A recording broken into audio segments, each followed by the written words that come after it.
தன் மீது பாலியல் புகார் அளித்த இன்ஸ்டா பிரபலம் மீது EVP பிலிம் சிட்டி உரிமையாளர் சந்தோஷ் ரெட்டி பண மோசடி புகார் அளித்துள்ளார்.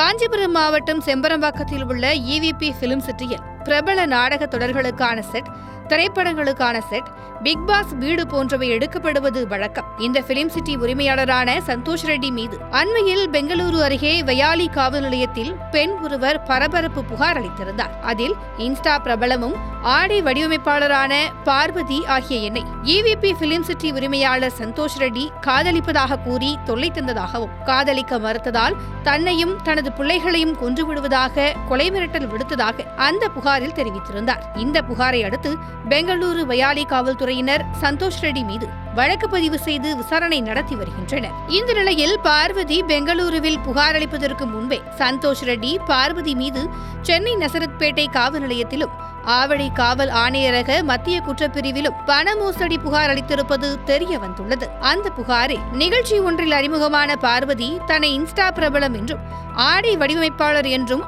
அறிமுகம் செய்து கொண்டு நாளடைவில் சந்தோஷ் ரெட்டியிடம் நட்பாக பழகி வந்துள்ளார் என தெரிவிக்கப்பட்டுள்ளது. சந்தோஷ் ரெட்டியின் வீட்டில் நடைபெற்ற சுப நிகழ்ச்சிக்காக ஆடை, வைர நகைகள் உள்ளிட்ட பொருட்களை வாங்க சந்தோஷ் பார்வதியை அணுக சென்னையை விட பெங்களூருவில் தரமான நகைகள் கிடைக்கும் எனவும், ஆகையால் அங்கு சென்று அனைத்தையும் வாங்கி வருவதாக பார்வதி தெரிவித்துள்ளார். இதனை நம்பிய சந்தோஷ் பார்வதியின் கணவர் பார்த்திபன் நடத்தி வரும் பிரைம் என்டர்பிரைசஸ் நிறுவன அக்கவுண்டில் 3,06 லட்சம் ரூபாய் பணம் அனுப்ப ஒரே நேரத்தில் இவ்வளவு தொகை தங்கள் நிறுவன அக்கவுண்டில் இருந்தால் பிரச்சனை வரும் என கூறி மீண்டும் சந்தோஷுக்கே பணத்தை திருப்பி அனுப்பியுள்ளார் பார்வதி. பொருட்களை வாங்க சந்தோஷ் ரெட்டியையும் பெங்களூருக்கு பார்வதி கடந்த ஜூலை மாதம் 12ஆம் தேதி அழைத்துச் சென்று வலுக்கட்டாயமாக தனது வீட்டிலேயே தங்க வைத்துள்ளார். பிறகு சந்தோஷ், பார்வதி, பார்த்திபன் மூவரும் சேர்ந்து சுமார் 3 கோடி ரூபாய் மதிப்பிலான பல பொருட்களை வாங்கியுள்ளனர். இதற்கான பணத்தை சந்தோஷ் பார்வதி கூறிய அக்கவுண்டிற்கு அனுப்பி வைக்க ஒரு சில பொருட்களை மட்டும் சந்தோஷிடம் கொடுத்த பார்வதி